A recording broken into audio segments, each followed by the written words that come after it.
Hey everybody, Papa Wiggs here. I'm here with Wiggs. We're going to be talking about our tight end rankings. So our top 30 tight end rankings for PPR, and so we're going to jump right in.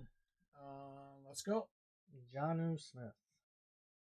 So John Smith, obviously I think this is his first year with Miami. I think he was with New England last year. Atlanta. Oh, Atlanta, that's right. He was with the New England the year before that. And so, last year he had, 580 yards with Atlanta, 3 touchdowns. Listen, I don't think Gazinski was a big, um, I don't think he did a lot for Miami last year. I don't know that Juno Smith's going to do a lot for Miami this year. That's why he's lower on our rankings. Uh, I think Miami doesn't. They don't really use. They don't use their tight ends much. Yeah, and Gazinski wasn't even on their team last year. I don't even know who Miami's tight end was last year. So that tells you all you need to know right there. So, anyways, I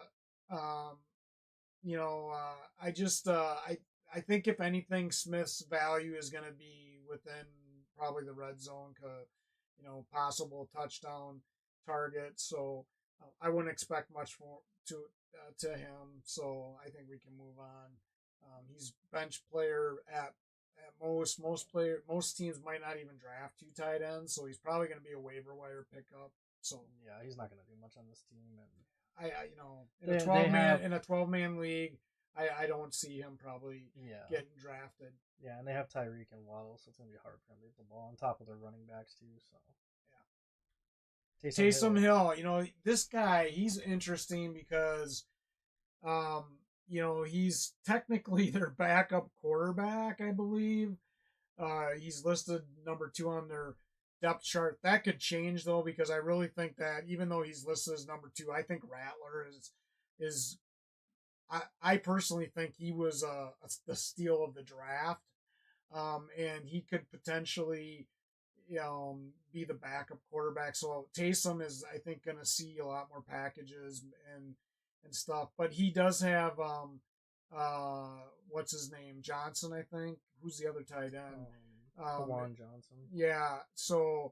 Um, so Juan Johnson is going to be, probably their primary target. The interesting thing about Taysom, though, is that even though he's listed as a tight end / QB, they have packages for him.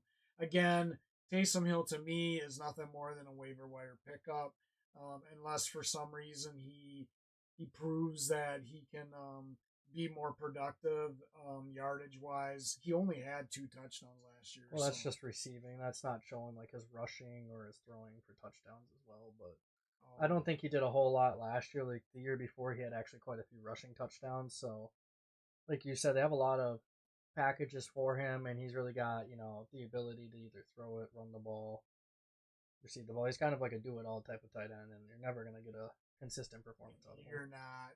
Some weeks he could do something. Other weeks he's not going to do nothing. Yeah, and most of the time when we saw it last year, a lot of his games were just straight up like several touchdowns in the game. Then he'd go quiet for 2 weeks. He's just a low end tight end. So listen, when we did the rankings on this, we haven't really, we haven't updated it in the last couple weeks. We're kind of waiting until after training camp. Obviously, Robert Tonyan out of the Vikings, he's got an arrow going down right now. I actually heard that there's a possibility they may even cut him on the Vikings. Initially, when we did this, they were really high on him, but he got hurt. He hasn't been able to do much. The other guys, Josh Oliver, Johnny Munt, and once Hawkinson gets back, which is probably going to be later in the season, maybe week 8, I'm hearing. They're saying anywhere from week 3 to week 8. I kind of think it's going to be after their bye week. I personally, he's probably going to drop out of our top 30 because he hasn't been doing anything, and right now he's really on a bubble.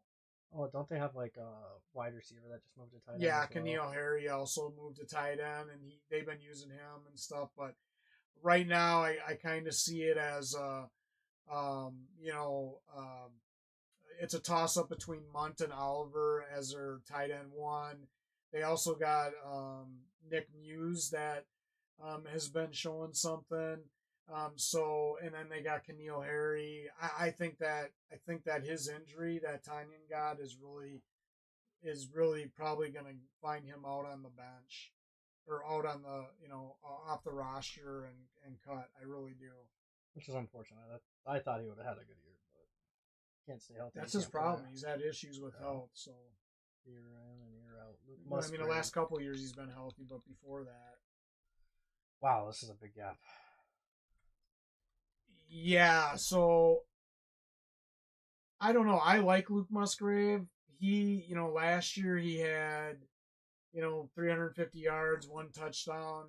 They keep saying he's gonna be, you know, uh, you know, part of their offense this year. They also got Tucker Croft, who's from South Dakota, where we're at and stuff. But I think Croft has actually been fighting some injuries, or he was at least, and he hasn't really been able to do much. So that's why Musgrave is kind of arrowed up a little bit. But again, Musgrave's a waiver wire pickup as far as I'm concerned. I don't think he's anybody that you should be targeting or I mean, you could draft him later in the draft if you like having two tight ends as a backup tight end, but he's certainly not going to be a starter. Yeah, he's hard to judge too because he's one of those tight ends I can kind of see getting lost in the sauce. And whenever Kraft's healthy, I actually think Kraft might be a better tight end on that team. But I don't know. Musgrave really didn't show me much last year, and then he got hurt and missed 6 games. So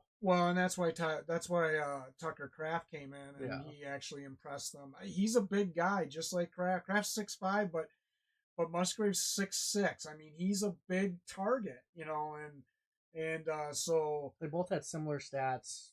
Tucker just had one. If he's out on the field this year, I can see him being a red zone threat, at some point. But yeah, definitely a backup, at most until he shows more.